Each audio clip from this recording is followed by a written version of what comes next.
Okay, so again, I'd like to welcome everybody to the NAL First Thursday program. Today is June 5th, 2025. Tomorrow, June 6th, we'll commemorate the 81st anniversary of the Normandy invasion, D-Day, the longest day.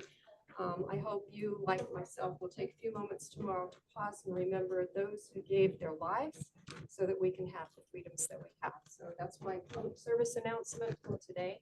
My name is Lisa Spence, and I'll be your host today. Our speaker today is Dr. Gary Kitmacher, who is in some weird phase of retirement now, but we're really excited to have him joining us today. Gary has had a 40-plus year career at NASA, and he served in a wide variety of roles. Trust me, his biography was so long. It took me 2 days to read it. So I really skinnied it down a little bit to try to hit just a little bit of the essence of his impressive career. Today, his talk is going to really focus on the evolution of space stations, and that is a plural, space stations that led to the ISS as we know it today. And he's going to highlight what we've accomplished on the ISS. Gary's been at JSC since 1981, and he started his NASA career in 1985. He served as a subsystem manager on the International Space Station and Space Shuttle. During his career, he served in numerous integration and project management roles. He played a critical role in establishing the requirements and design of the space station cupola, modules, nodes, racks, and systems, which doesn't leave out much of anything. He led the redesign of the Russian Peroda module, negotiating bilateral agreements and contracts for the implementation. Gary also led the development of the U.S. stowage, mechanical, electrical, and data systems used on Mir and the ISS. He also led the Science Directorate Lunar and Mars mission design. During his career, he worked extensively at several NASA centers, including headquarters, Marshall, and Kennedy, as well as spending, probably where I ran into him all the time, significant time in Russia and at Baikonur. So Dr. Kitmacher is also an accomplished author and speechwriter. He has some books for those who would like to come pick one up after the program today. He has numerous technical publications, papers, and books. He earned a Bachelor of Science in Geology, Geophysics from the University of Massachusetts at Amherst, a Master's Equivalency in Astronomy and Science Education from the state of Michigan, a Master's in Business Management Marketing from our neighbor down the road, UHCL, and a PhD in Education from the University of Houston. So at this point, I'd like to turn it over to Gary.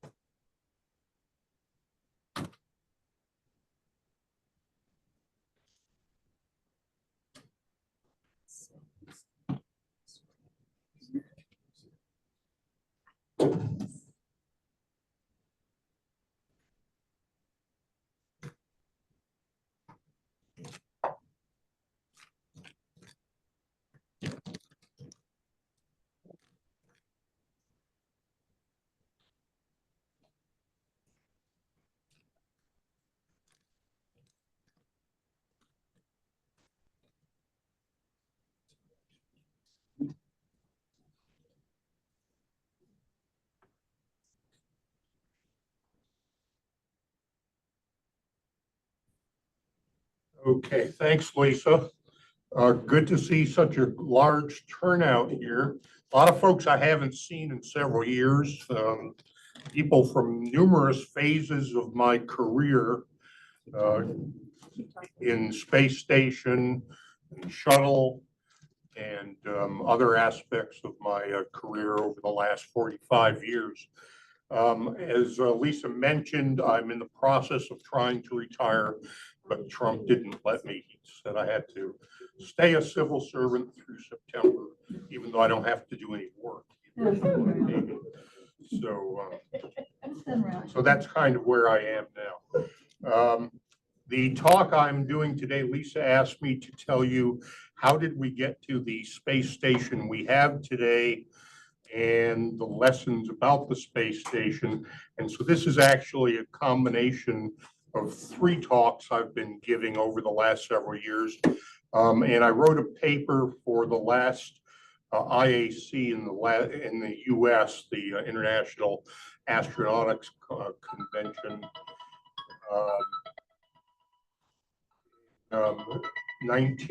2019. And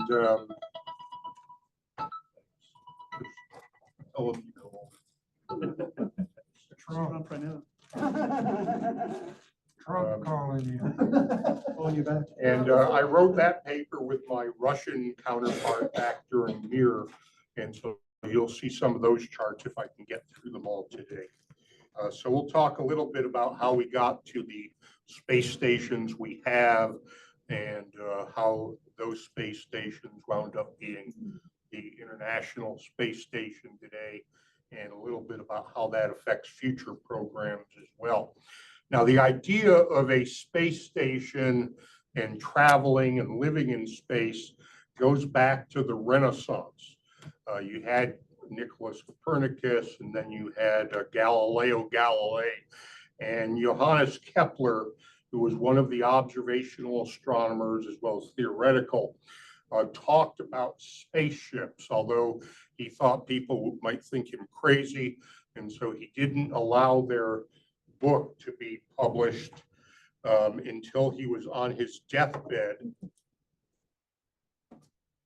And in his book, he talked about one day there are going to be spaceships that are going to sail in between the planets and the moon.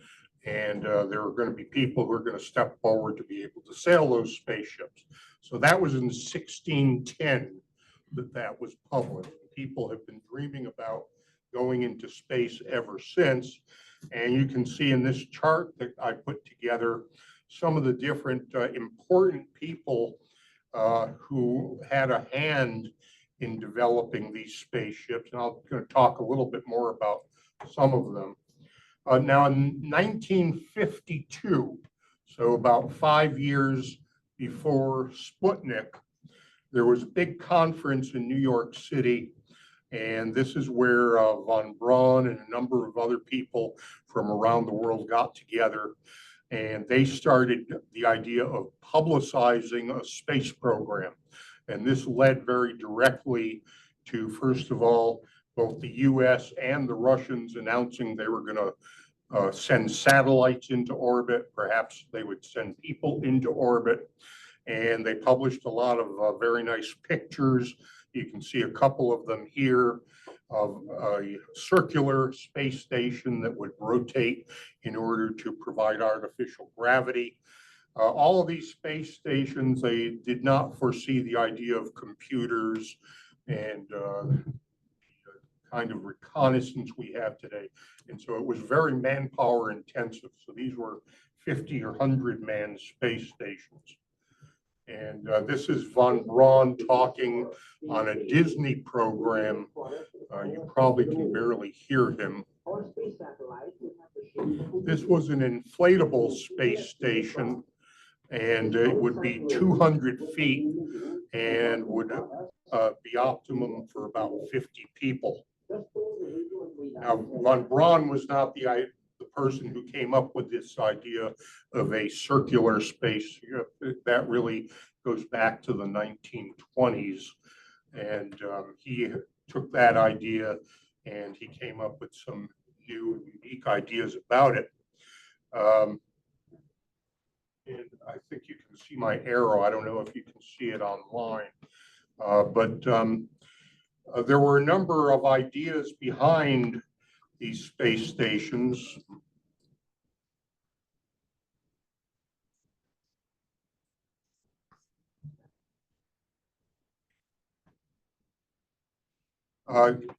In the late 1950s, Sergei Korolev, who was one of the leading theorists as well as designers of the Russian space program, envisioned a large booster that he called the N1.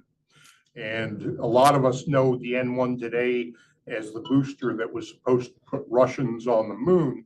But the original idea for the N1 was to put a large space station in orbit.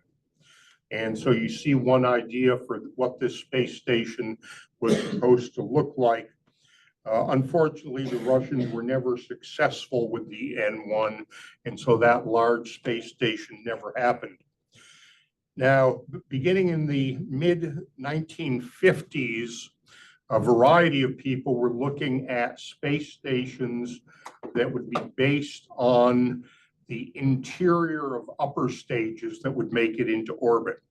For instance, Kraft Erica, who you see his picture up here in the top left, worked for Convair in the Atlas program, and he was told to develop some new and innovative concepts for how to use the Atlas.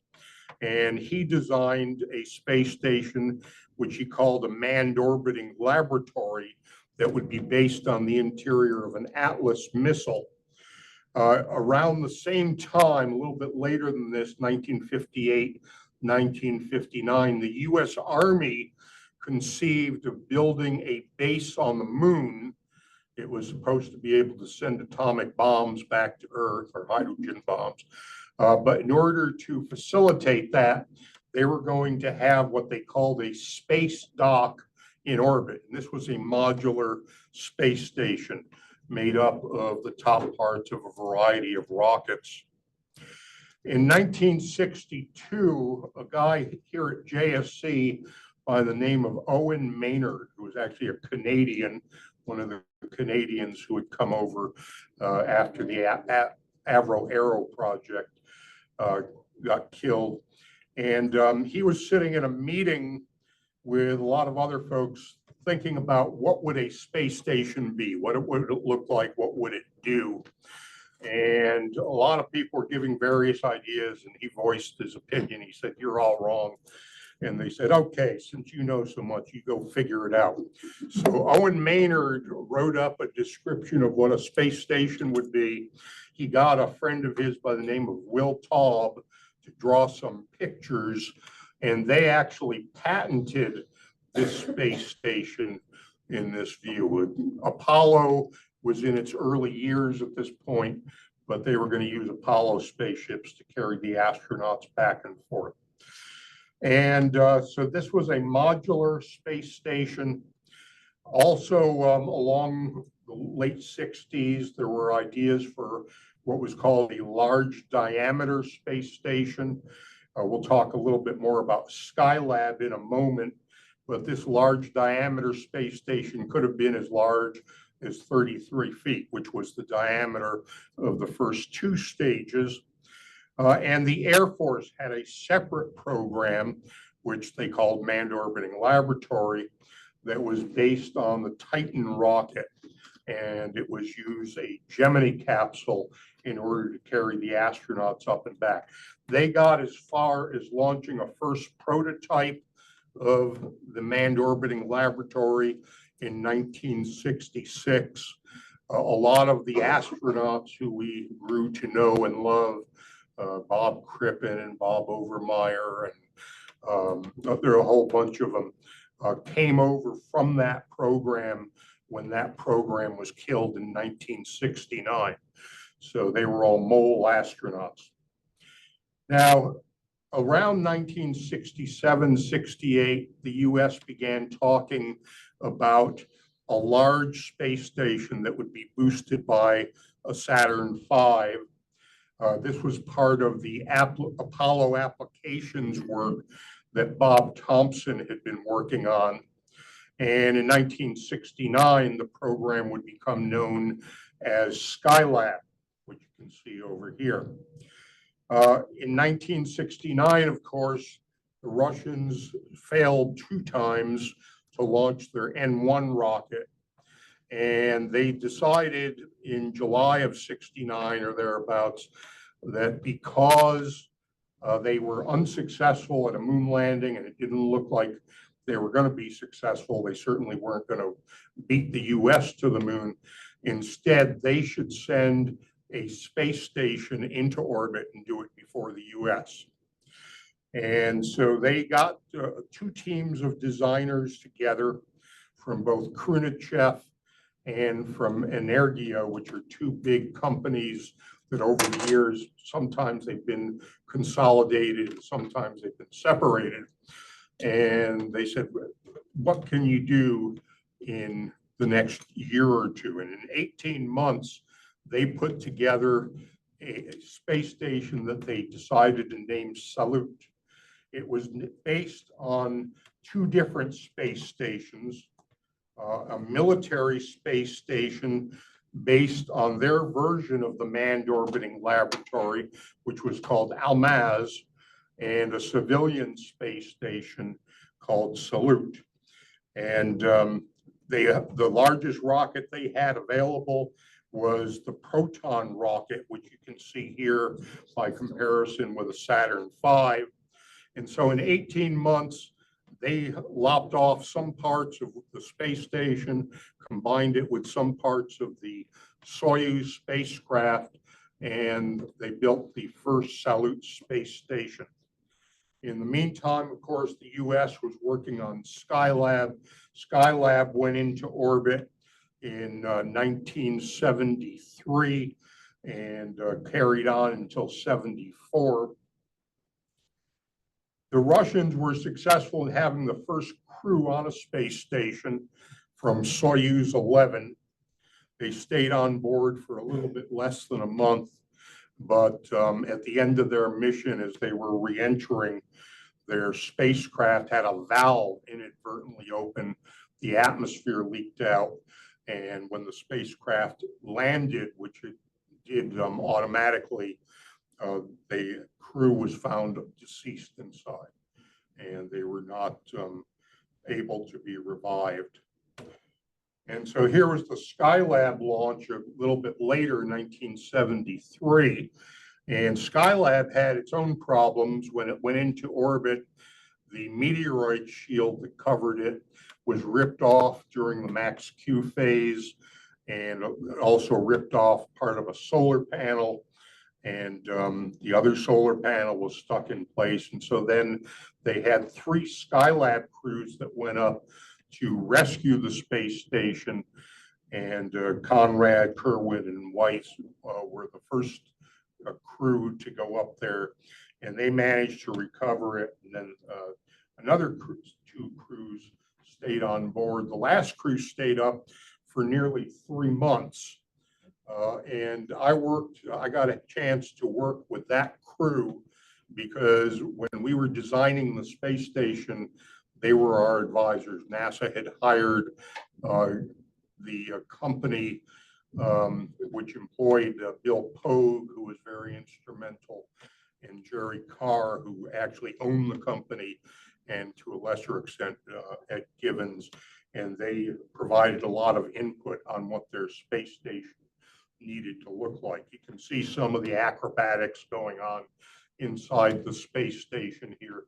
Ground controllers did not like that at all, because as the crew would run around on those water tanks, the station tended to go out of control, and then they would have to spin up their gyrodynes to try. The last crew did stay on board for 84 days. The crew didn't really enjoy it very much because they ran out of food, and they had to allocate the last of their granola bars. And the reason they stayed up there was in order to photograph the comet Kohoutek that was discovered the previous year, which happened to be my student experiment for Skylab, was to photograph any new objects. So I claim some ownership of that, but I'm sure they would have done it in any case. Now, the Russians, as I mentioned, had these 2 competitive programs ongoing, Almaz and Salyut, and so they consolidated their efforts. And when I got to work with the Russians in the mid-90s on Mir, I worked with both Khrushchev and Energia. And basically the way in which it is divided, or was at that time, was Khrushchev would build the large space vehicles like the space stations, and Energia was responsible for integrating them for flight, as well as for they were basically the prime contractor for the smaller space vehicles like Soyuz. So in 1971, as this was all happening, there were several studies out how to build a large diameter space station using the last of the Saturn V's. Then all of a sudden in 1971, the shuttle was brought in, and the president announced we were going to have a shuttle, President Nixon at that time, and he decided that the shuttle would be a little bit larger than what the NASA people were actually anticipating. The shuttle that was supposed to be built, or at least that the NASA people had imagined would be built, was probably going to be about 12 feet in diameter for the payload bay and 45 feet long. And what was actually brought in was a 15-foot diameter, 60-foot long. And when they decided that they had the larger space shuttle, the decision was made, well, we should put all of our modules, all of our pieces of the space station into the shuttle. And so they went from the large diameter concept to the modular concept. There was a transition point. So you see over here, a larger diameter center core, but then smaller modules out to the side. This is a 71 picture with the straight wing type shuttle. But as time went on, they became more modular. Now, there were also different ideas about what a space station might look like. JSC wanted a long-term, permanently manned space station. Marshall said you don't need that. You can start out with a space station that is man-tended. And so this science and applications platform, which they called SAMPS, was a man-tended version. And they said over time it could grow and it could become a permanently manned space station. And here we see the space shuttle. This is with the largest US module inside the US lab module, not the largest module of the space station. Japanese module was a little bit larger.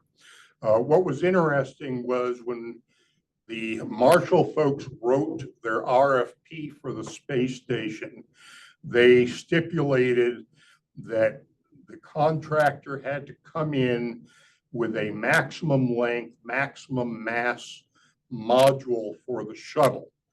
And they defined a reference document, which basically said the module was going to be 60 feet long and probably 60,000 pounds. And the two contractors came in, and one of the contractors said, we're going to launch fully integrated large modules that are going to be 60 feet long and 60,000 pounds. And the other contractor said, you can't do that, despite what the RFP stipulates.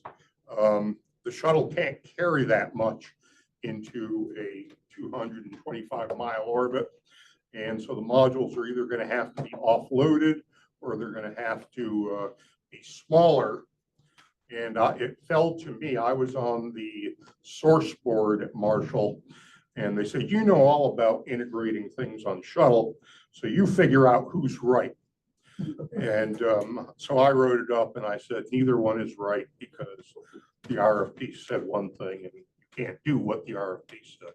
So we didn't give them any points, either one. And of course, as time went on, we went into a higher inclination orbit to match the Russian inclination for launch. And when we did that, we lost even more payload capacity.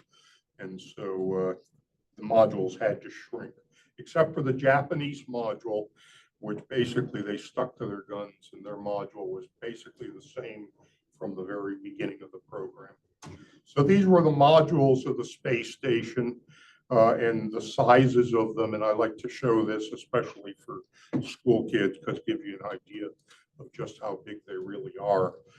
Typically, our modules were about 30 feet long. I think the Russian module or the Japanese module was 47 feet. so it was somewhat longer. The diameter of the modules were about 14.5 feet, with the interior space about 7 feet. And I remember having a discussion with the group I was part of. I'll talk about that in a moment. And I said, 7 feet wide corridors, you know, the astronauts are going to get stuck out in the middle. They won't even be able to reach the sides. And I was told, don't worry about it. There's going to be so much stuff in there that they'll be able to move around just fine.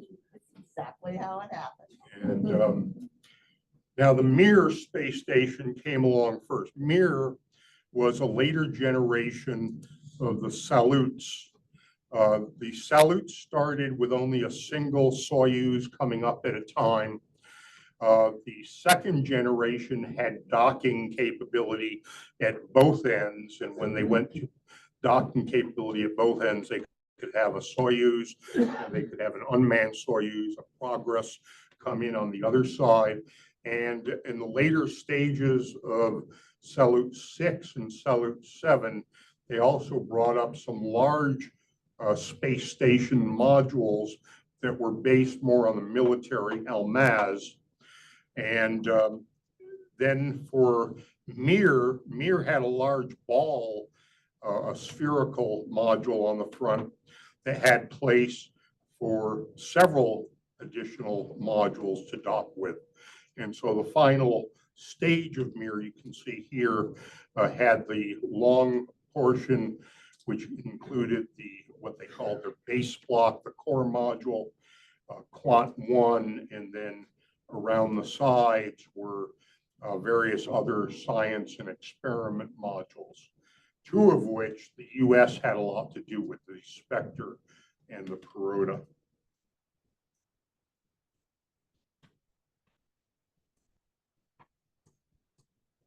Also backwards.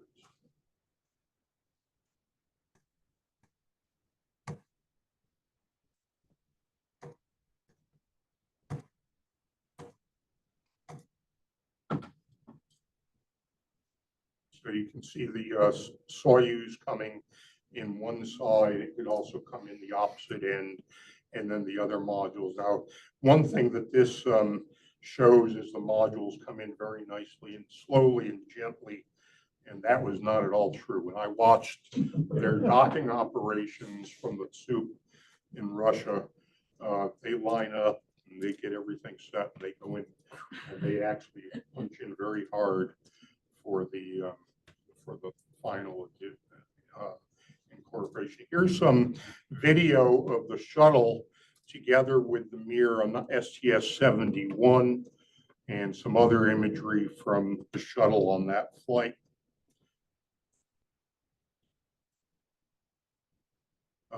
Our folks got to work in all of these modules, but especially the Perota module, which was really outfitted as the science module of the station. One thing we provided on shuttle that they had not previously had available was a logistics capability to bring things up and back. And the Russians did not like to throw things away, partly because they were very limited in how much they could throw away inside their Progress spaceships, but because they had a very restrictive logistics capability until shuttle came along in 1995. And in 1995, actually starting a couple of years before that, they put me in charge of the Perota module, which was going to be the last module on the Mir. And for the Perota module, I wanted to provide accommodations on board for science, and that meant matching the shuttle capabilities. The shuttle, as well as the space hab, which it was in pretty regular use by this time, had standardized lockers, and we tried to buy lockers from Rockwell or Boeing, whatever the company was, because it was in a transition phase at that time. And we could not buy lockers. They said, well, we haven't made lockers in many years. I tried to buy them from Space Hab. They said, well, you could probably buy them. We bought them from Mitsubishi. That'll take 3 or 4 years. How soon do you need them? I said, I need them in about 6 months. And so what we did, I had a number of folks working at Lockheed, basically right out of school. They were all in their mid-20s. I said, do you know CAD CAM? Oh yeah, we learned that in school. And so we designed our own lockers, our own mounting and adapter plates, everything we needed. And we built them. We built them on site here at JSC in Building 9. We actually couldn't build them fast enough. So we hired some parts out to machine shops in the Houston area. But we basically outfitted the inside of this module so that it would look identical to the inside of the shuttle middeck and the inside of the Space Hab module. And since I had been involved the previous several years in integrating Space Hab missions for the Space Hab office, CMAM office, we called it, Commercial Middeck Augmentation Module, I would call up various scientists around the US or around the world, David Newman at MIT or Reza Abashian down at the University of Florida. You want to put your payload on Mir? Oh, that would be great. What do I need to do? So just tell me and I'll put you on board. A couple of years later, we had a whole working group that would study these things. But by that time, most of the payloads were already being integrated. So we built all the hardware. We built the mechanical systems, the electrical systems, everything to interface with the Russians and train the astronauts. We also put together a great number of documents, the 001 and 004 and the 100 series documents that were basically like the PIP and PIP annexes for the shuttle. And the Russians are still using those today for how they integrate stuff on the station. So the Russians, like, I guess my idea is not so much the US. US said we can do it a different way and we'll do it better, they told me. So Mir was for the US the first station experience since Skylab. It was valuable in terms of going through all the joint integration and certification processes, gave us a lot of experience in operations. So we integrated a lot of payloads on board, and you can see some of the documentation here. There was no shortage of documentation and drawings. This is me with Victor Volchkov, who was the lead engineer for Kuroda. This is integrated testing inside of the module. This is at Baikonur.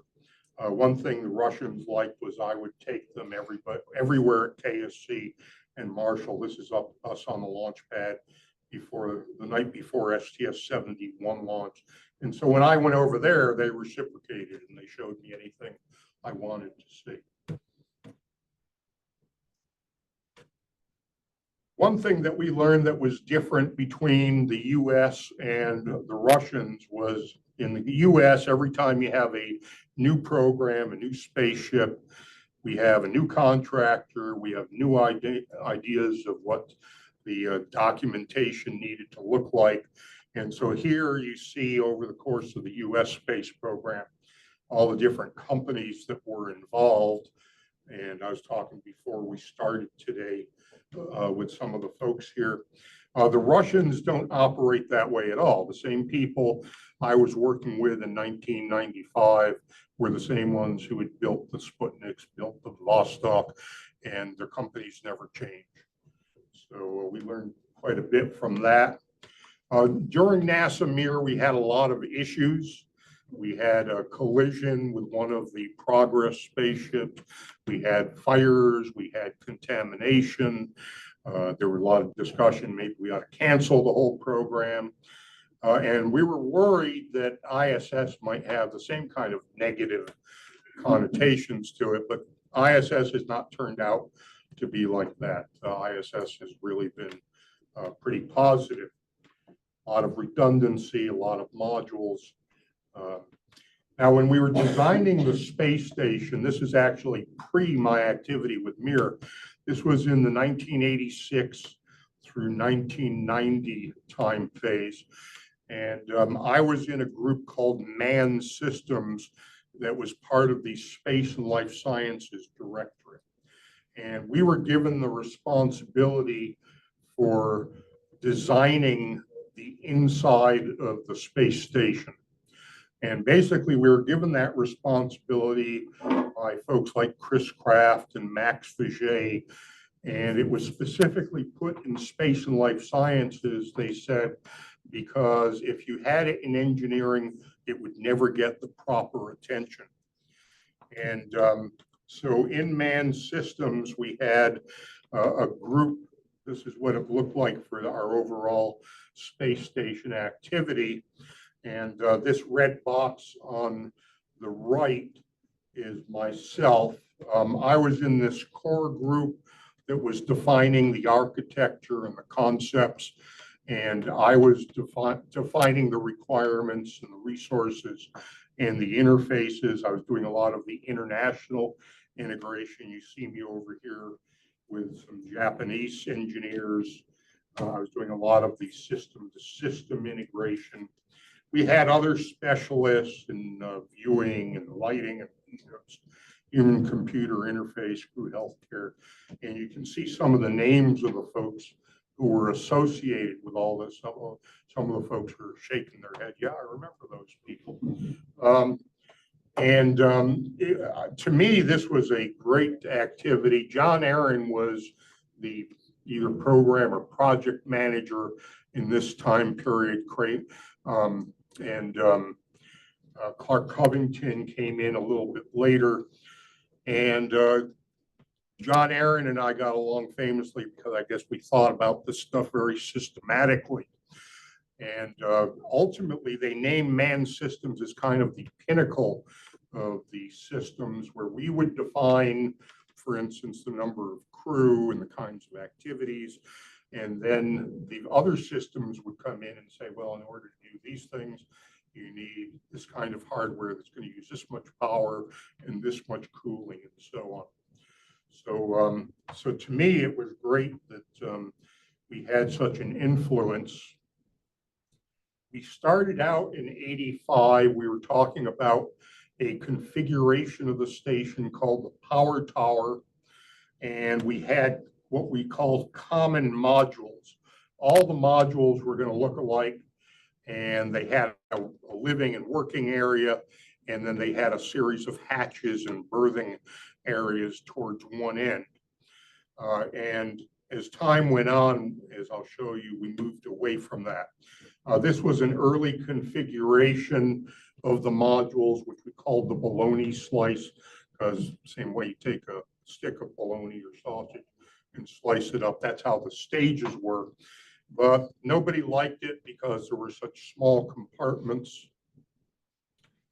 Our work really focused on a number of different things. One was the arrangement of the modules and how they would connect together. And then what was the internal architecture, and a lot of argument and debate over windows and the need for windows to look outside. So as we started out, we had modules that would connect together. Sometimes we had smaller modules or tunnels, and sometimes we had larger diameter modules.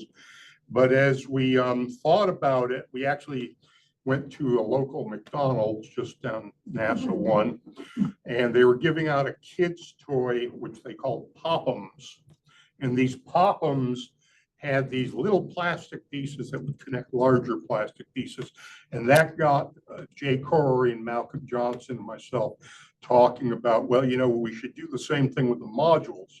We could have all the docking and berthing and hatches on small modules because they're going to be very massive because of all that hardware. And then the main living and working area will be in long modules. So McDonald's contributed to the design of the space station in that fashion. Our different connections started out with different sorts of nodes. Here you can see spherical nodes connected by tunnels. Then we said, well, we can extend that so that the nodes and the module went together, and then ultimately we have the nodes that you have today that can fit racks inside of them. So that was how the module configuration came together. The interior architecture, there were a number of studies being done by mainly different architecture schools around the country. And they came up with different ideas. They were working with some of the contractors who hoped to be the prime on space station. And you can see some of the different configurations here, from the bologna slice I talked about earlier, something called the utility core. We were very interested in how the utilities would run inside of the modules. This one had everything along the core, and all the equipment would latch to the core to get power or cooling or whatever we needed. The center core was similar, although based on one side of the station. Center beam allowed the utilities to run down a beam.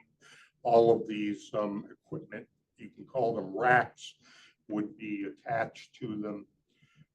We had a configuration a lot of people liked called the loft that had most of the equipment in the corners, but this did not provide enough accommodation, enough volume for all of the equipment that we needed to accommodate. And then we got into the study of different size racks for equipment, which ultimately wound up, this is a 1987 or 88 photo of a mock-up in building 15 here. This is a standard rack, and that's in fact the configuration that we went to. So this is how the station ultimately evolved to the internal architecture that we have today. Here's a study that we were doing with a fully inflated EMU, so we made sure that we could get access to the utility runs even when the racks were in place but folded out. One thing that the racks allowed us to do was to attach to the power and utilities, and you could still pull the rack out away from the pressure vessel of the module. So if you ever had a puncture, you could fill the hole in most of the module. And so we thought that was pretty important, but as things have gone on, there's so much stuff on the interior, you'd still have a lot of trouble pulling the racks away. So that's how the configuration wound up. Now, some of our configurations were looking at windows, as you see here. And some of the people wanted the windows. The mechanical engineers definitely did not want windows. Here's a rack being put in place on the ISS. There was a lot of that going on earlier in the program when we were reconfiguring the modules. The modules are set up in such a way through international agreement that even the European and Japanese modules provide a lot of capacity for the US. Basically, we own 49% of their modules. And so when their modules came up, we made sure to move a lot of our racks into their modules so they couldn't take over our volume. Now, we also had compartments inside of this kind of configuration. We call them functional units. And here's one with a 95th percentile American male. And this is the idea behind the crew quarters. Now, one thing I was doing in this time period was I was keeping a close eye on the Russians. This is 1986 through 88, 89. And the Russians launched the first module of Mir in 86, February of 86. And so we were looking at their sleep quarters. This is actually one of them. This is, I think, Norm Thagard sleeping on board the Mir. And we were designing our crew quarters similarly to the Russians. Here you can see one of our ideas with a window in it. But as I say, a lot of people didn't like windows. They were heavy, they were fragile, and so they would do away with windows wherever they could. Another early drawing of what we thought crew quarters would look like. We had an 8-person crew, and then as time went on, we now have crew quarters for all of our astronauts on board. That was another debate, by the way, was should we have crew quarters for everybody? We could hot bunk it. And so that was discussed at great length. But we thought it was important that everybody have their own space. And so that idea ultimately did win out. Although initially, when the crew quarters were on board, there were not quite enough for all of the crewmen. And we had to build what we call a temporary sleep station. So this is the configuration. Here I'm showing not only the modules, but also here we have the cupola, the airlock. The airlock, our group did not have much to do with. That was primarily from the EVA people. The standard racks house almost all of the systems hardware in the pressurized areas. So almost everything has to be built into racks. The utility runs along the corners provide all the plumbing for fluids and airflow and electrical and data lines. The lights and the air vents are in the upper corners of the modules. The air returns are in the bottom corners. And so similar to our experience in shuttle, the air would flow and you'd find everything you lost down on the bottom filters.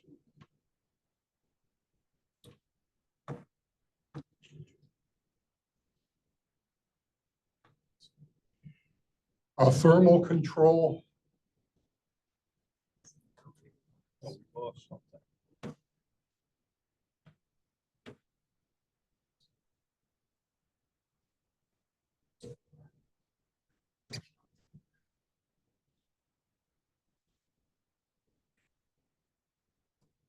Thermal control, the cabin temperature does tend to be a little uneven. So you'll see sometimes the crew is wearing shorts and other times they have sweaters on. So that it does vary somewhat depending on where you are and where the sun is. So we do need better capability to balance the airflow. Noise control was one of the areas that got a lot of attention, both on Mir by our US crewmen and then on ISS. And we had a lot of people who were very interested in noise control, but we found our program managers did not have much interest in it. It was not critical, they thought, until some of the crew members came back with permanent hearing loss and said you need to fix it. And so then we had to retrofit a lot of the modules in order to provide some insulation against the capability. We were trying to do that early on, but it didn't always seem to work. And here you can see a few more pictures of the racks. The racks do attach in a standardized fashion so they can be plugged in and moved from one place to another. There is a variety of different kinds of racks, particularly for avionics or for stowage, for payloads. And in the Russian segment, they were still using the same idea as what they had used back during Salute. And it was basically the backup to Mir. The Russians really called their part of the ISS, their Russian segment, Mir 1.5. It wasn't Mir 2 because Mir 2 was supposed to be a much bigger module, much bigger space station, similar to our ISS, and it was still based on the Mir 1. And so it was very similar, although some of the newer modules have had more standardized interfaces. One of the things that we learned from the Skylab astronauts that I mentioned earlier on was they did not like the idea of modules at different orientations. They particularly hated it when they would come from the Apollo telescope mount module, which was up at the very top of the Skylab, down into what we call the orbital workshop, which was the large working volume. And they thought they were falling off the ceiling.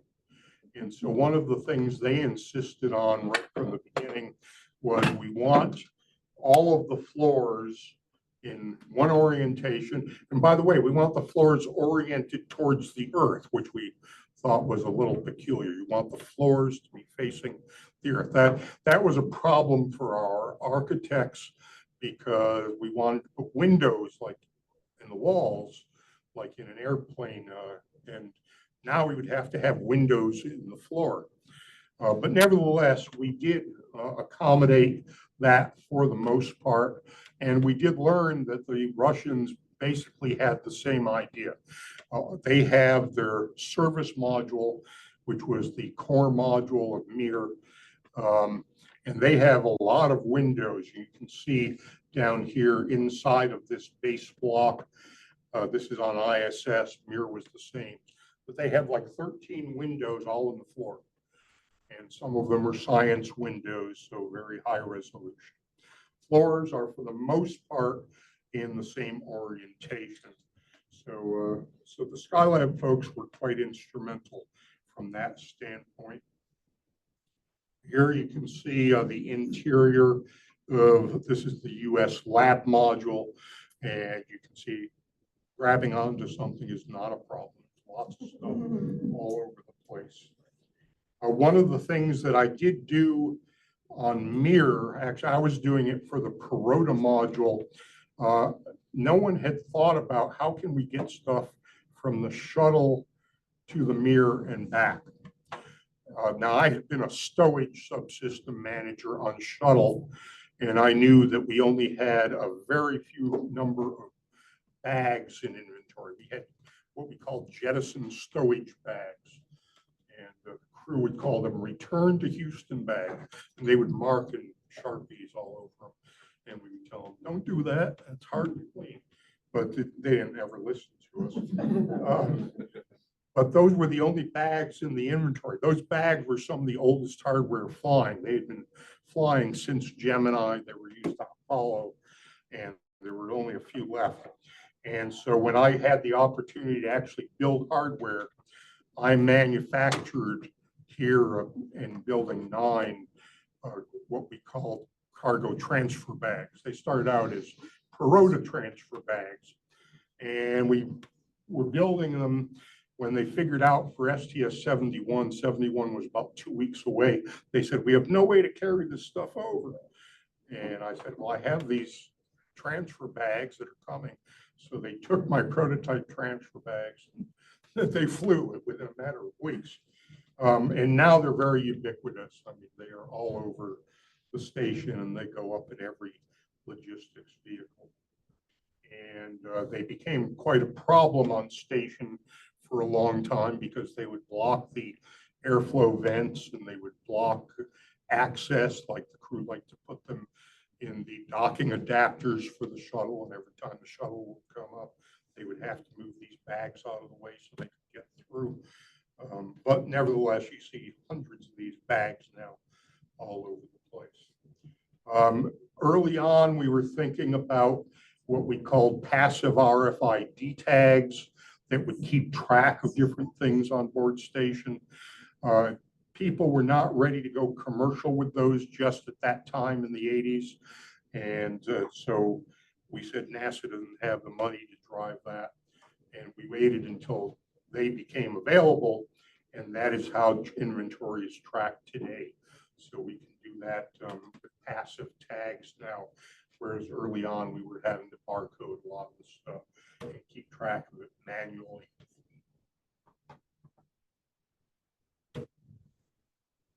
Requirements, these are some of the other areas for private sleep quarters. Every crew member hygiene compartments. Originally, we were going to have multiple compartments for hygiene, and some of that was done away with.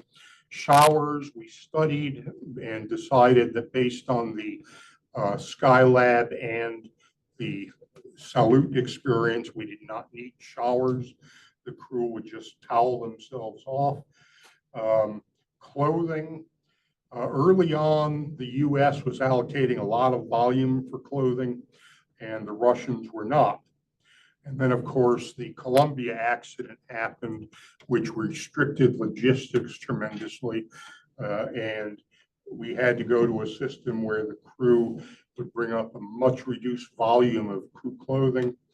We used the clothing also to pack things for stowage, and we would have the crew wear certain things, and then eventually those things would become exercise gear, and then eventually that exercise gear would become cleaning cloths. So we had multiple purposes for the clothing. Food. Originally, the food people had defined a refrigerated and frozen stowage configuration for food because that was the best and best tasting. And the Marshall people basically unilaterally edicted that we weren't going to have refrigerators and freezers for food, and they just cut it off. And so then we had to look for other things like irradiated food and whatnot. So JSC actually became a leader in developing some of those kinds of non-refrigerated foods. Command and control workstation. Now keep in mind, in the mid-1980s, there was no such thing as a laptop computer. We barely had gotten computers on our desks by 1986 or 87. And so we were thinking in terms of what we called a command and control workstation that would have everything built into a single rack. And here you can see some configurations of this. Now here's Dr. Marianne Rudisil. She and Dean Jensen were responsible for defining this equipment and the configuration. And I dared to bring up the idea that some of the crew would like to see outside, and they might like to manage spacewalks or incoming vehicles by looking outside and having a command and control console. And the human computer people, you don't need that. You can just watch it on the TV. And the astronauts, particularly John Young and Gordon Fullerton, wrote letters and said, no, we want to be able to actually see things with our eyes, not just on a TV screen. By the way, this was before video was ever put on a computer, so we didn't have that experience yet. And one of the architects said, well, tell us what it would look like. And I said, well, it would look kind of like this picture from Shuttle. This is the aft flight deck of Shuttle, and you have your command and control equipment. You can fly the shuttle from back there. You can use the remote manipulator arm here. You have windows overlooking the payload bay. You have other windows looking out into space. And so this became known as the windowed workstation initially. And because we had some shuttle window blanks, here's a model of it. And then we mocked it up full scale for the water tank. I think this is the WEDF in building 32.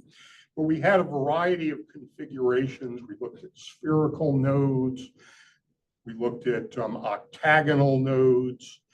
And these different configurations wound up. Here you can see a manned systems working group with people coming in and evaluating an octagonal setup for this command and control workstation. A lot of the equipment was permanently going to be installed. The cupola was bigger, so you could fit all of the equipment and the people inside of it. Eventually, I renamed it the cupola, and my name stuck. And so this is what it looks like today. And you can see, I think this is the first shuttle flight to mount the cupola. And although it was not put in place early enough to help in any of the assembly tasks, it is the astronauts' favorite place because they get to see the views of the Earth from up there. We were supposed to have two cupolas, and one was supposed to be mounted both zenith and one nadir. One of them was eliminated. Actually, management kept eliminating the cupolas because they said it was unnecessary. And ultimately, the Europeans came in, and the Europeans said that we would like to build the cupola for you as a barter, as a trade for shuttle capacity. And so we sent the window blanks to the Europeans. They manufactured the cupola and built it, but only one of them made it into orbit. I'm not sure what happened to the second cupola. Robotics, we were talking early on about having robotic arms and being able to control those from the cupola.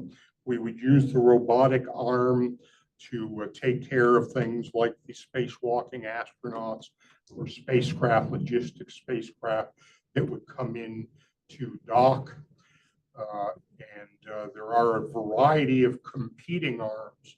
This is an area of big competition because while we were basically saying the Canadians should go ahead and build their robotic arms, the Japanese built robotic arms for their Japanese module.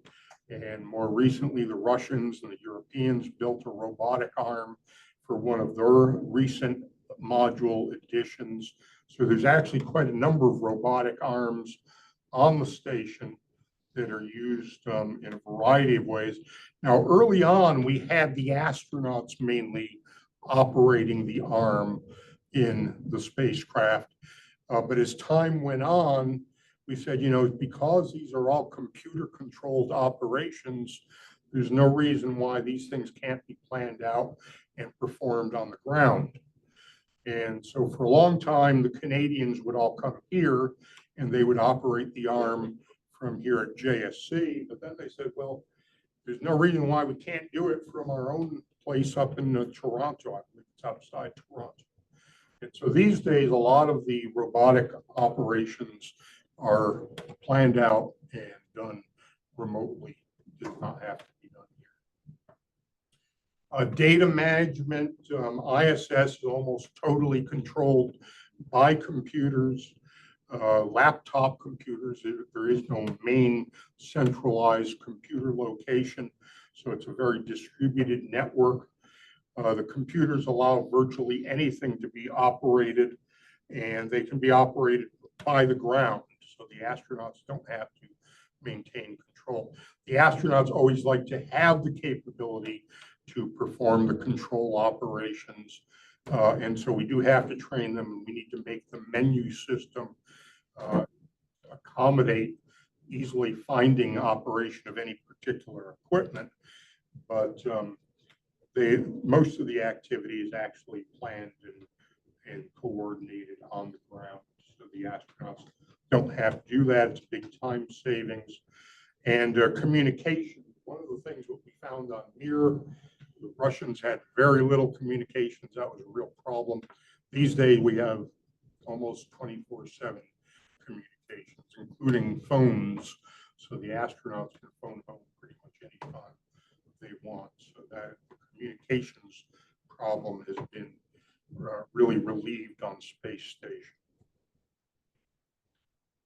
Now, another aspect of what was going on in the mid-'80s, we were talking about something called a EVA assembled truss. And we had little sticks and balls, we called them, that the astronauts would put together to build this truss one piece at a time. There was a lot of gnashing of teeth over this. There was a big study in around 87 by Bill Fisher and I forget his first name, Price, the Fisher-Price study. And they said, you know, you are going to have to do so much EVA. There's just no way you can ever build this space station. And so over the next couple of years, we moved along to what we called a pre-integrated truss. And this shows some of the difference between how the Russians did things and how the US did things. The US always required spacewalks and robotics, and none of the US elements were independent. Everything had to be connected in order to get a full set of system operation, whereas the Russian modules all came up fully operational, independent of one another. This is the amount of EVA that has gone on. This was a couple of years ago, as I mentioned. This was for a 2019 paper. And we're up to, I think, about 250 EVAs now and thousands of hours, far more EVA time than ever done in all of the previous space programs. You can see this wall of EVA, but not nearly as much as what we would have had to do if the astronauts were assembling the Tinker toys that were envisioned early on. And you can see here that most of the EVAs are in US EMUs. The Russians also provide an EVA capability, which is shown in the brown down here.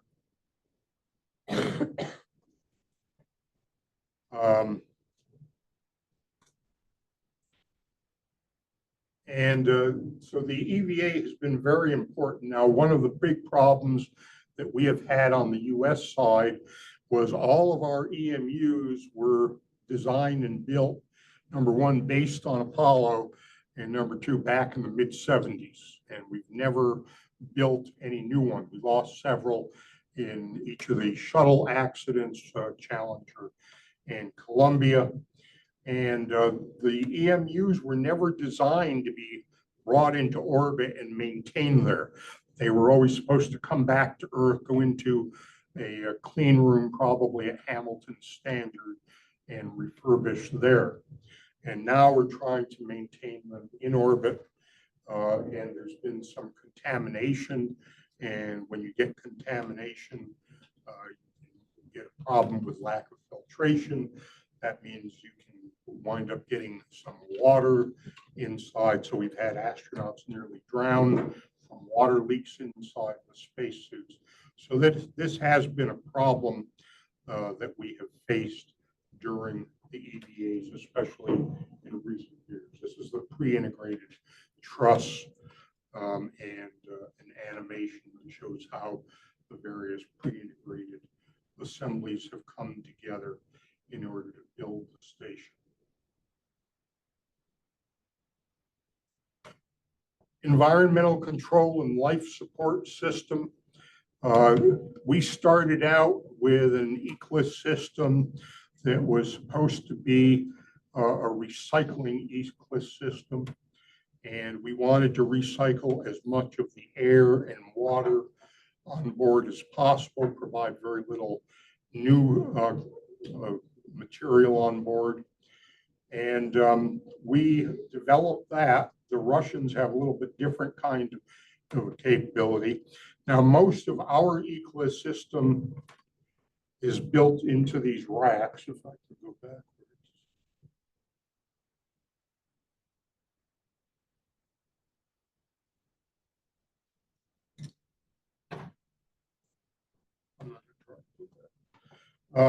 Most of our is built into 3 or 4 racks, and we are recycling now about 95% of the water. Water is particularly critical because it is the most massive consumable we have to supply. We do recycle something on the order of 40 to 50% of the air. Now, when the ECLIS system was first brought up, We did not size it appropriately. We didn't understand everything that would be going through it. For instance, we knew that the astronauts' bones demineralized, but we didn't know what happened to the minerals. And it turned out the minerals come out in their urine and in their sweat, which you think about it, that makes sense, except we didn't size the pores, the holes in the ecosystem. And so we would wind up on the early missions when the recycling ecos was on board with what we called the urine brittle. It was kind of like a peanut brittle, but we had urine and all of the contaminants from the astronauts' bones. And so over time, over the last 25 years, we have learned how to redesign some of the equipment so that the processing goes much more smoothly. And we are continuing to develop new kinds of capabilities. For instance, originally we had some of the effluents, carbon dioxide, and so on that were coming out that were not being reused. We were dumping them overboard. Most of that is now reused in order to reclaim oxygen. So, do you not understand? Back to the beach.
I mentioned about the contaminants in the spacesuits.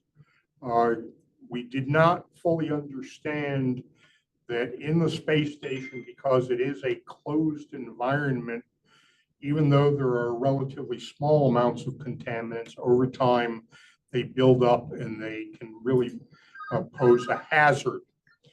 And so we have learned this over time. Now, early on, the Russians seem to understand this a lot better than the Americans did. And the Russians insisted with Mir and with the early space station ISS missions that everything be either outgassed, that we have tests done to make sure we understood what exactly was being outgassed. We made some mistakes. For instance, we had no trash bags early on. And so one of our stowage managers thought that she could just send up hefty cinch sacks, and they outgassed terribly. Well, that led to a system where everything was either red tagged or green tagged. And if it was red tagged, it wasn't allowed to go over to the Russian side of the station. If it was green tagged, then everybody knew it was safe. So that was some of the breakdown in communications, I think, between the Russian and the US side.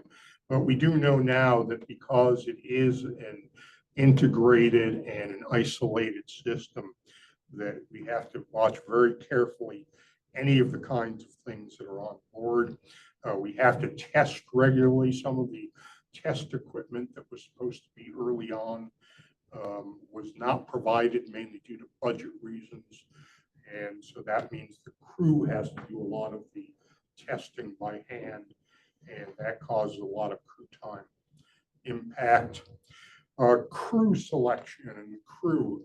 We find that the astronauts really have to be multifunctional. They have to do everything on board. It's not coming back. Nobody's going to fix things for them. down here. They have to act as repairmen, as scientists. They're their own kitchen crew. They're their harbor masters. When things come into dock, all the logistics, they have to serve as medics.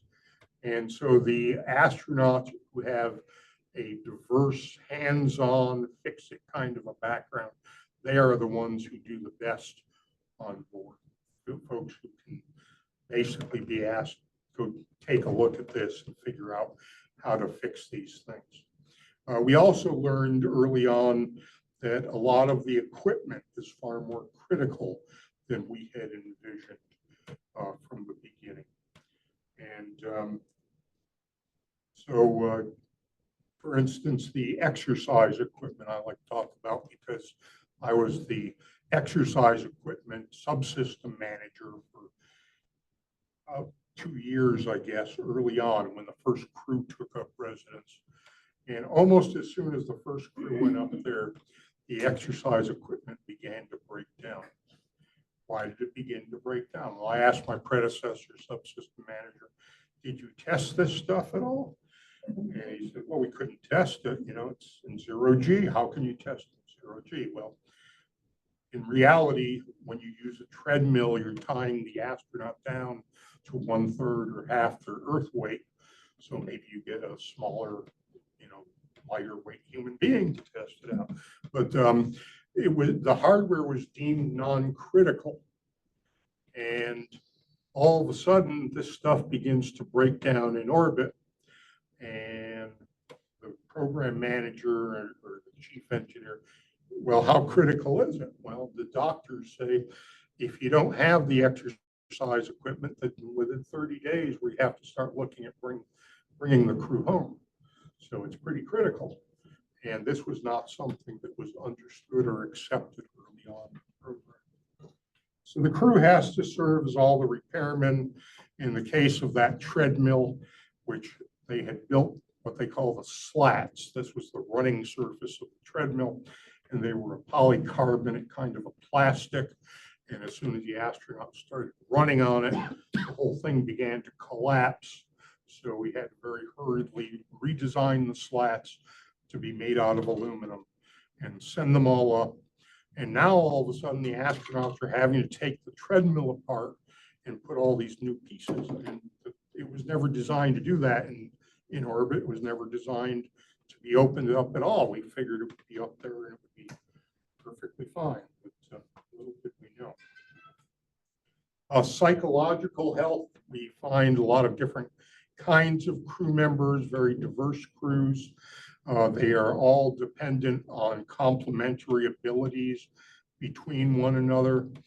We do have an operational psychology group that are all the time looking at the astronauts, looking at how they're performing, looking at how they are feeling. And their goal is to keep them psychologically healthy. And so this group has been ongoing. We've learned quite a bit about that from the Russians. Mission schedules. Early on, we thought that we could do it like the space shuttle, and we would just give them a schedule that, allocated every minute of every day, 18 to 20 hours every day, and the crew would just live with it. We had that problem back on Skylab, and the last crew in particular said, we'd like a little bit of time to ourselves. And so over time, we reduced that amount of scheduling. So now we have activities that are critical that have to happen at a given time. We have other activities that we tell the crew, try to get it in on this day or in this week. And then we have other activities, we used to call it a job jar, where basically a list of things the crew can do when we get to it. And we only schedule the crew now for really about 5.5 days a week. So they basically work Monday through Friday, half day on Saturdays for cleaning, and they get about a day and a half off every week. Windows and viewing and exterior observations, crew loves to do this. They spend a lot of time, some crew in particular, Don Pettit just came home, and he loves to do this because he understands all the photographic equipment. And so some of the crew will just spend all of their non-working hours up in the cupola taking a whole variety of different kinds of pictures. And of course, we have much better photographic equipment now than we did 25 years ago when we started. The physiological health, we have much better exercise equipment now. We still have treadmill. We still have now we have an ARED, which is an advanced resistive exercise, basically a weightlifting piece of gear. We had the IRED back in my time, which was the interim, and the system broke down all the time. We have a bicycle ergometer, so the crew can ride their bicycle while up in space.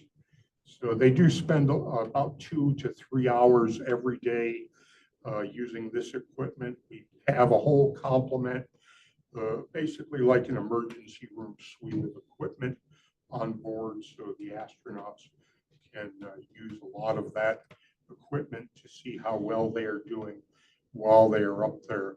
So there's still crew health risks that we are studying in preparation for missions going to the moon or to the planets.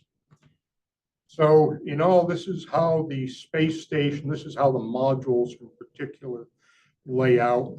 You can see the Russian end of the station. You can see the American end of the station, all of the different segments. The station today is a little bit under 1 million pounds, about 36,000 cubic feet, pretty good size. Basically, when we have a standard crew of about 7 on board, there's more modules than there are crew members. So they can disappear into a module and not even be seen for hours, sometimes even days at a time. Usually they get together for dinner at least once a day. But station is the biggest thing ever placed in orbit, had to be assembled there, couldn't be launched in one big component. It is international in scope, so these are all of the ground facilities that maintain control and operation over the station all around the world. And we have learned a great deal for future missions, whether the moon or Mars. Station was modular. It is maintainable. It's been up there 25 years now. It was assembled in place. We have a fairly advanced life support system. Crew health countermeasures are working much better than they were back in those days.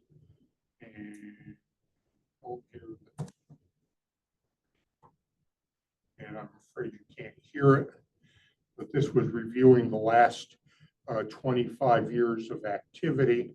So the dreams of going back hundreds of years, we pretty much made come true. A lot of people living up there, about 280 astronauts have now lived on board the station, many of them for more than a year at a time.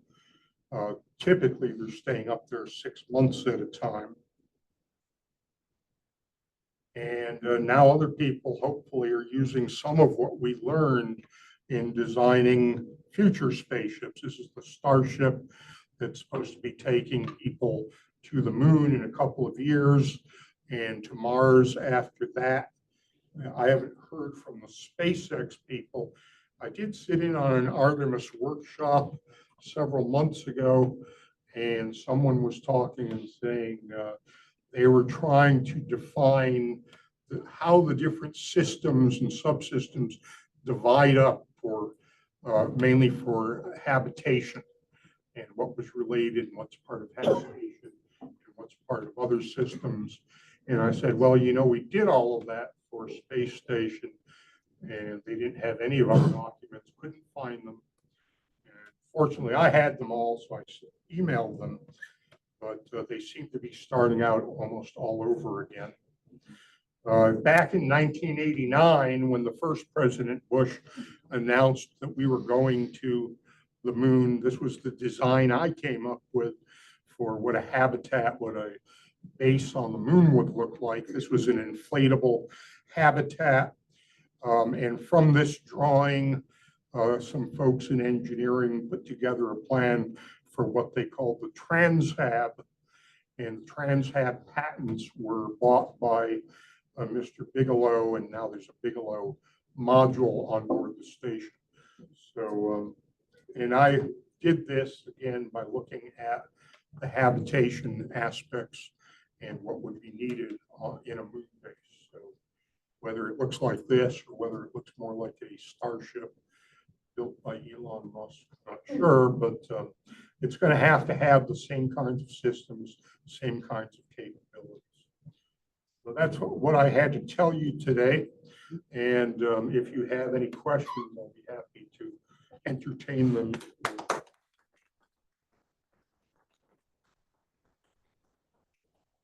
You're in the room and you've got them on chat, right? Okay. So,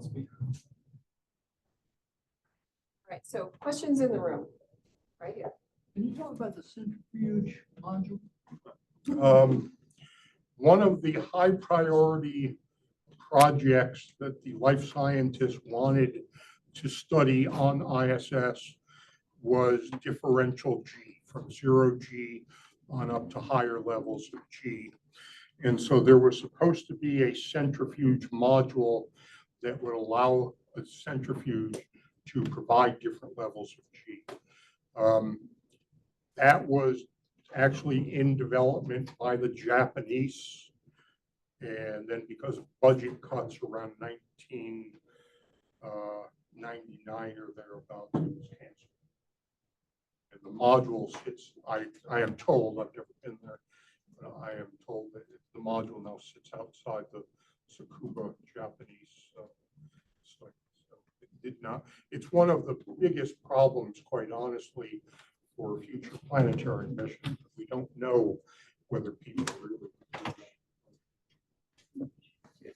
Right here. I'll compliment you. It was a very historically complete presentation, but I did not hear the word space station freedom at all. Well, you know, for those of us who started out early in 85 or 86, you know, before we were working on freedom, it was just space station. It was freedom for an interim period. There was a And lot of blood, sweat, and tears by a few of us in the period. well, from about 87 or 88 until about 92, it was freedom. Then the Russians got involved. That's I know all. the history, but I'm just saying. You think it's significant. You had to read Not the that it's charts, significant. right? You had to read the charts real carefully. It was Read the on charts the and- Yeah. Read one or two of my books. Yeah. It's all laid out in detail. You didn't answer my question. So they did add another water processor to dewater the brine from the urine processor. So they're up to 98% from 95% of water recovery. But you said you were in the manned systems, maybe division, doing integration. Were you part of development of manned systems integration standards? Yes, I was also doing that. I actually managed a document called the Manned Systems Architectural Control Document, JSC 30257, later SSP. But I was also on the editorial board for the Manned Systems Integration Standards, the NASA Standard 3000, which is now 3001, I think, but it's still substantially the same thing. I even wrote a couple of sub-books to that specifically for planetary, lunar and planetary missions. I don't know where all that is anymore. It was a significant piece of work. I want to get back to the question that you actually had about freedom. What was it? What specifically did you want to know about Why freedom? does it not appear at all? It was a long period of time. Most of the module development was done during Space Station Freedom. So why do you not consider words being included in your presentation? It's in there. Well, I mean, it was in there, I think, in some of the words, but, Never mentioned the word. well, I'm sorry. All right. Those of us that lost our careers in the Freedom Program. Yeah. Well, a lot of us, as I mentioned, started out even before freedom. Then it was freedom. Then Clinton decided he would continue station if we got the Russians in an integral position with station. And that happened in 92, 93. That's great. And that's about the time freedom went away. Why, Any other you wipe it completely off. Questions in the room? Yeah. Hi, I'm wondering, so you brought up the fact that you helped SpaceX and give them data. I was wondering, is there a place where we can share with other people or in there or commercial support? I'm messing this up. Is there a place where we can find this data where it's accessible? I've written several papers. One is on the architecture and design of the space station. And you can look under my name and put in architect or architecture, and you'll probably find it. Another one was the paper I wrote with my Russian counterpart about 5 years ago that reviews what have we learned and what came out of all of these programs. That one I don't think, maybe if you're a member of the FAI or whatever the IAC group is. If not, you can email me and I can send you a copy. Thank you, appreciate that.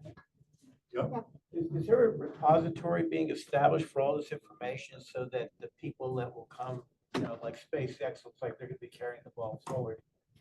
I don't think so. Should Not there- only is it not being established, I think a lot of it has been lost based on this workshop I attended several months ago. People had never heard of a lot of these things.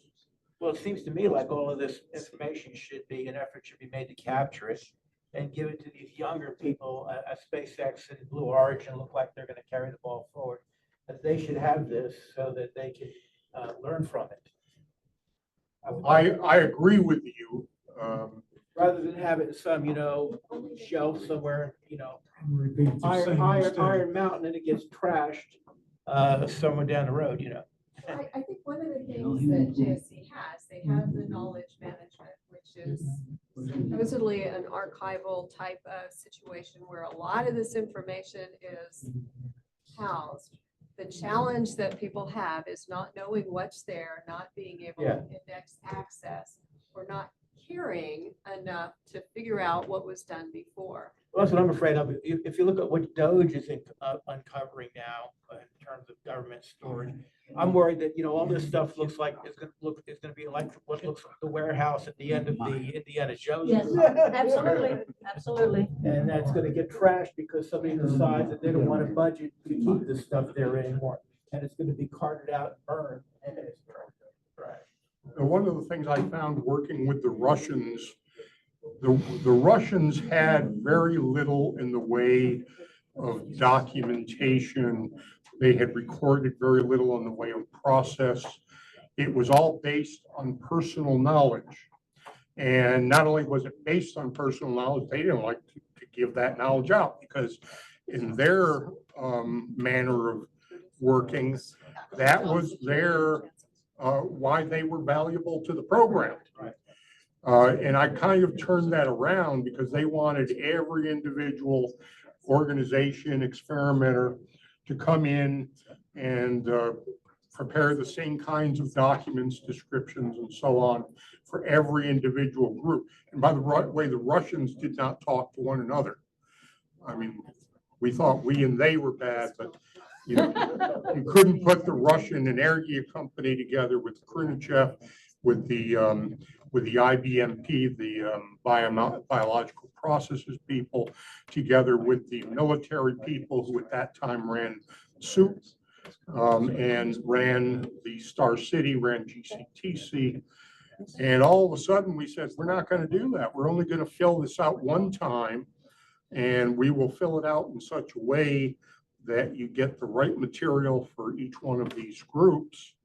And they still use that today. And it actually got them talking to one another. So we were very, I read that that's one reason why they lost the moon race, because all these design bureaus were in competition with one another rather than cooperating, like the US companies would build various parts and modules, but they cooperate and integrate. but one thing I did find on the US side was every new program that comes along doesn't really want the inputs of the previous program. We definitely saw that on Freedom. You know, we thought that, we were doing what we needed to do on Mirror to lay the groundwork for ISS. ISS people didn't want to hear any of it. Reinventing the Well, and wheel. SpaceX people do not want advice from NASA at all. Any- One point on, you're looking for data. The only archive that exists is at the University of Houston now. And if you have not planned for putting your stuff somewhere, then you need to think about that, because they will take it and they'll index it. And they're doing a great job, aren't they? Yeah, we have a question online, so go ahead and move this microphone and see if you can.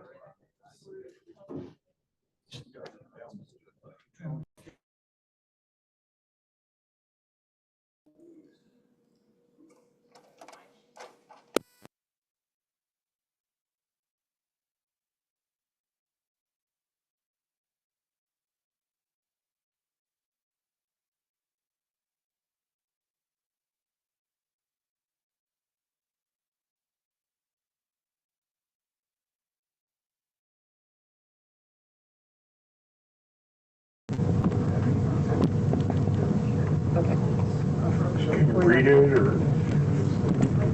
Yeah, we're not.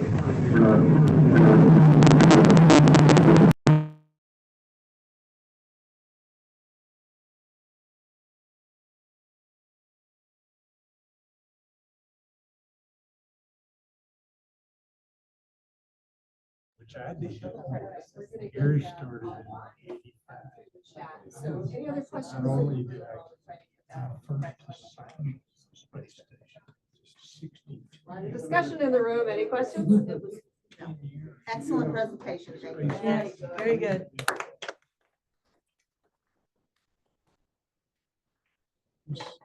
Evolutionary.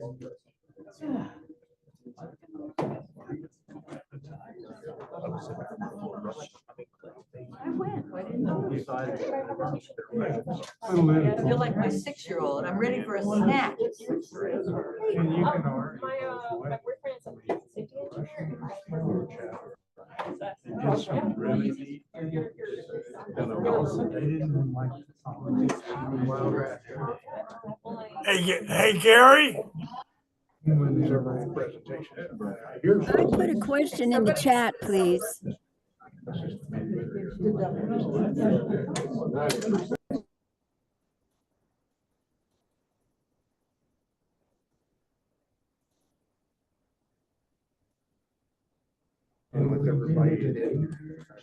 Yeah, Roger, go ahead and unmute yourself and ask my question.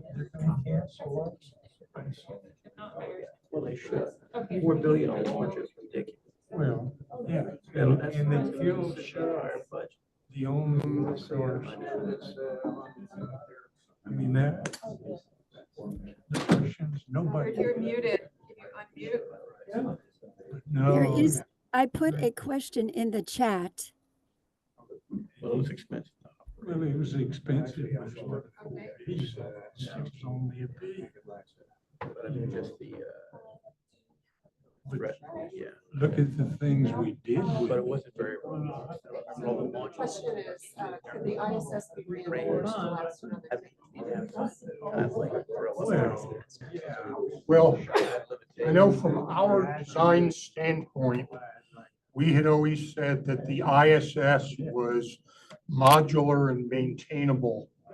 And we never envisioned it being shut down at any point. We thought it was going to be put up there and it would continue on. Now, we do have a problem with the Russian modules, particularly the service module is leaking. Now, if you look at the way the Russian modules are built, they have different diameter sections and they've been welded together through various kinds of frustrums and so on. So we need to fix that because we can't afford to keep the hatches shut and be losing air out of that module.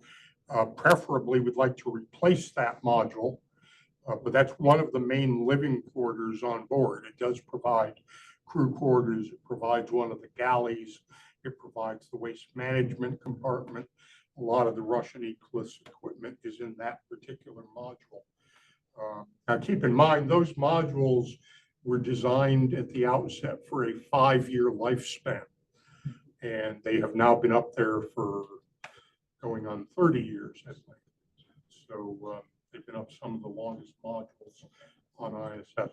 So we envision that ISS could be kept going.